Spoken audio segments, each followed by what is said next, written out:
Bonjour à tous, bienvenue sur Tesla Alsace. Alors aujourd'hui, on va faire une petite vidéo sur les avantages et inconvénients quand il n'y a pas de charge à destination.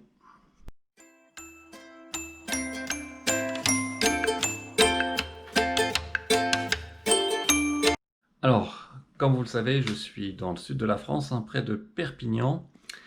Et le souci qu'il y a dans cette région, c'est que le superchargeur en France le plus proche est celui de Narbonne. Donc c'est à plus de 100 km facile.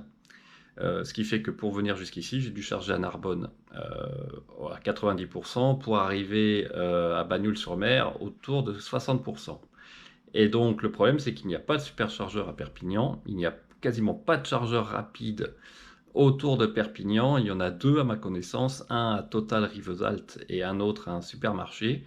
Et évidemment, vous n'avez aucune certitude que quand vous allez au supermarché ou à la station-service où en plus la charge rapide est gratuite, la place soit libre. Donc autrement dit, vous pouvez pêcher, chercher la place pour longtemps avant qu'elle soit disponible. Donc évidemment, ça ne va pas. Et en plus, c'est assez loin de Bagnoul-sur-Mer. Donc on va commencer par parler des inconvénients que j'ai commencé à énoncer évidemment. C'est que si votre lieu de résidence n'a pas un point de recharge, et bien évidemment, vous dépendez de l'infrastructure autour. Donc, c'est pour ça que je suis arrivé à 60% à Bagnoul-sur-Mer, afin de prévenir dans le pire des cas, si je dois retourner à Narbonne, je sais qu'il faut que je ne dépasse pas la barre fatidique des 20, 30, 25% pour pouvoir retourner à Narbonne pour recharger. Donc ça, c'est quand même une bonne contrainte. Ensuite, l'autre problème, c'est que les hôtels ou les résidences avec une charge à destination autour de Bagnoul-sur-Mer, il n'y en a pas tant que ça. Ça, c'est le premier point. Ceux qui en ont, soit ils sont pas proches de la mer, ou alors évidemment le tarif est assez élitiste. Pour l'instant, les chargeurs à destination sont dans des hôtels pas très, pas très économes, on va dire. Et donc, ce qui fait que nous, on est dans un hôtel où il n'y a pas de charge à destination. Donc, je dois me reposer seulement sur l'infrastructure autour de l'hôtel. Donc l'inconvénient qu'on peut voir là, c'est que évidemment, si par exemple je suis arrivé à 60%, hier on s'est baladé un peu, on est allé à la plage, je suis retombé à 45%. Si je veux faire un grand voyage après, j'ai encore la possibilité d'aller à Narbonne, mais je n'ai pas la liberté que j'ai avec une thermique, ça c'est sûr. Donc il faut s'adapter. Alors, ce qu'on a fait par exemple hier, c'est qu'on est sorti sur Bagnoul-sur-Mer, on allait manger une glace. Je vais mettre les photos juste après. Il y a une charge Reveo, une borne de recharge Reveo sur laquelle j'ai pu recharger 2 heures et demie. Donc je suis repassé de 50 à 85%. Mais évidemment, je peux vérifier sur l'application que la prise ou les deux prises sont occupées ou pas. Cette année, en tout cas pour l'instant, pas de problème, les prises ne sont pas occupées, alors qu'à Corioul, par exemple, ou Cerbère, ça peut être occupé. Donc il y a toujours un peu ces incertitudes, mais voilà, on est obligé de surveiller un peu si on veut faire un grand trajet. Ou alors, j'ai un autre superchargeur en Espagne, à Gijón, si je ne me trompe pas, à peu près à 85 km. Donc, mais c'est pareil, je n'ai pas la liberté que je veux. Je suis obligé d'inclure ce superchargeur en Espagne si je ne pouvais pas charger euh, à Bagnoul-sur-Mer. Donc ça, c'est les inconvénients entre guillemets. Il faut bien les prendre en compte quand on se déplace en véhicule électrique, quand on n'a pas de chargeur à destination. Donc c'est clair que c'est beaucoup plus pratique d'avoir un chargeur à destination dans le lieu de résidence où vous allez. C'est la base avec un véhicule électrique en théorie. Mais on va dire pour notre petit séjour ici à Bagnols-sur-Mer, ça ne pose pas de problème, on va dire, majeur. Mais c'est quand même une contrainte. Alors maintenant, on va passer évidemment aux avantages. Alors, les avantages, évidemment, en tout cas dans la région ici, c'est que il y a énormément de monde, donc les parkings sont bondés.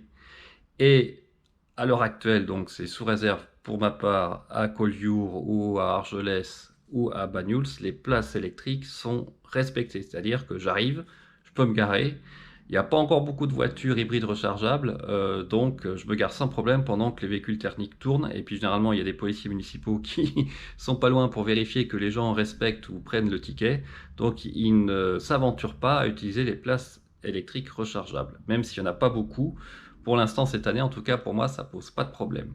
Quoique à Collioure, il y avait 2 places disponibles. Une était prise par un Range Rover hybride rechargeable et l'autre prise ne marchait pas, donc j'ai pas pu charger. Mais concrètement, ça c'est quand même super pratique. À l'heure actuelle, pour se garer, on perd beaucoup moins de temps, tellement c'est bondé, tous les parkings sont pris. Donc ça, c'est un avantage pour l'instant. L'autre gros avantage, c'est qu'avec Reveo, la charge coûte quasiment rien, donc le prix est incroyable. Donc quand vous prenez la carte, que je vais vous montrer après, l'abonnement qui coûte 12 € par an, vous payez la première heure, quand c'est dans la journée, 1,50 € pour 1 heure, donc pour vous charger 11 kW pour 1,50 €, donc vous voyez c'est rien.